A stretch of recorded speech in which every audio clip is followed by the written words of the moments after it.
আপনাদেরকে স্বামীজির কলেজ লাইফের একটা ঘটনা বলি। বিএ পরীক্ষা দেওয়ার সময় হয়েছে। তো স্বামীজির একজন ব্যাচমেট ছিলেন, হরিদাস। হরিদাস প্রচণ্ড গরিব। সে পরীক্ষার ফিজটা দিতে পারবে না, উপরন্তু তার কলেজে 1 বছরের বেতন বাকি।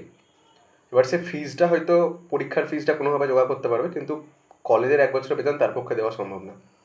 তো স্বামীজি জানতে পারেন ব্যাপারটা, এবং স্বামীজির পক্ষেও সম্ভব না অতটা টাকা দেওয়া।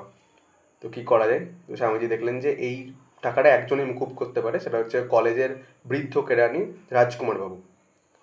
তো পরের দিন ফিস দেওয়ার সময় হয়েছে।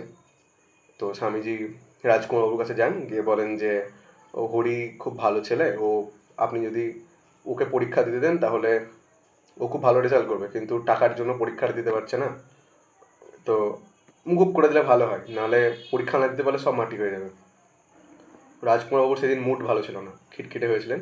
তো উনি বলছেন যে তোকে ওর হয়ে জেঠামি করতে হবে না, তুই নিজের চরকায় তেল দে।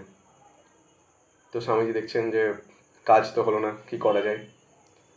তো সেদিন স্বামীজি কলেজ থেকে বাড়ি ফিরলেন না, একটা গুলির আড্ডায় গেলেন, সেখানে লুকিয়ে বসে থাকলেন সন্ধ্যেবেলায়। স্বামীজি জানতেন যে রাজকুমারবাবু ওই গুলির আড্ডায় সন্ধ্যেবেলায় নেশা করতে আসেন। যেই রাজকুমারবাবু এসছেন, উনি সামনে চলে এসছেন রাজকুমারবাবুর, যে বলছেন যে আপনি যদি হরির টাকাটা মুকুব করে না দেন তাহলে আপনারা নেশা করার কথা গোটা কলেজে রটিয়ে দেবো। এবার রাজকুমারবাবু অপ্রস্তুত, বলছেন যে আরে তুই যা বলছিস তাই হবে, এত রেগে যাচ্ছিস কেন, বেশ আপনি টাকা মুকুব হয়ে যাবে। তো স্বামীজি দেখছেন যে কাজ হাসিল হয়ে গেছে। তো উনি সঙ্গে সঙ্গে হরির কাছে যান, হরির কাছে গিয়ে বলে তুই ফুর্তি কর, তোকে বেতন দিতে হবে না।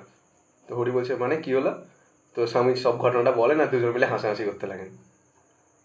তো এটাই হচ্ছে ব্যাপার, যে আমরা যদি মনে করি যে কাউকে হেল্প করবো, কারোর হেল্প করবো, তো এর জন্য আমাদেরকে ভীষণ বড় কোনো সোশ্যাল ওয়ার্কার হতে হবে, কোনো বড় সো কল পাওয়ারফুল লোক হতে হবে, এরকম কোনো মানে নেই।